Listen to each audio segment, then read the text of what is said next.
শুভ সকাল বন্ধুরা, আজ হচ্ছে কালী পুজো, তাই আমাদের মায়ের মুখে দর্শন করিয়ে দিনটা শুরু করলাম। এদিকে বুবলা মাটি কাদা নিয়ে বসেছে হচ্ছে অলক্ষ্মী ঠাকুর বানাতে।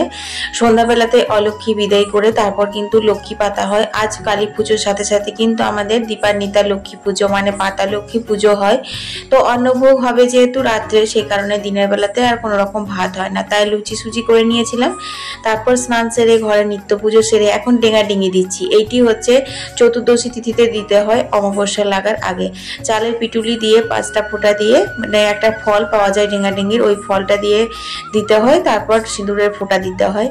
তো এগুলো সব করে নিলাম। তারপর মনে পড়লো ওমা এখনো পর্যন্ত একটু আলতা পরিনি।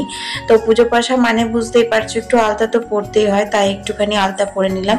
আর দেখো আলপনাও দিয়ে নিয়েছিলাম এক ফাঁকে। এগুলো সব তোমাদের সাথে বড় ব্লগে শেয়ার করব। তো সব শুকিয়ে গেছে। তারপর চলে এসেছি আমি এখন ভোগ রান্না করতে। এখন বিকেল হয়ে গেছে, মোটামুটি 4:30-5টা বাজে। আজকে তোমার অন্নভোগের মধ্যে পোলাও ছিল, বাসন্তী পোলাও। তো ঘিয়ের সঙ্গে দেখো গরম মশলা দিয়ে, তেজপাতা দিয়ে, কাজু কিশমিশ সব ভেজে নিয়েছি। তারপর গোবিন্দভোগ আতপটাও ভালো করে ভেজে নিলাম, একটু ফুড কালার দিয়েছিলাম।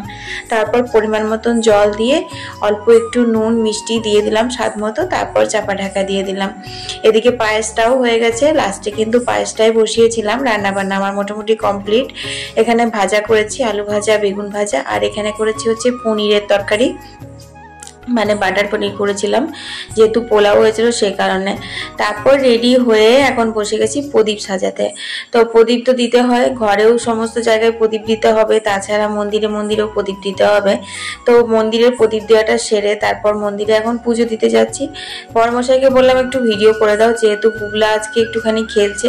ওকে তো পুজো পাশার দিনে আমি ভিডিও করতে বলি না, ও বন্ধুদের সাথে একটু মন খুলে খেলে নেয়, মানে ঘুরে বেড়ায়, ওদেরও তো একটা নিজস্ব জীবন আছে তাই না।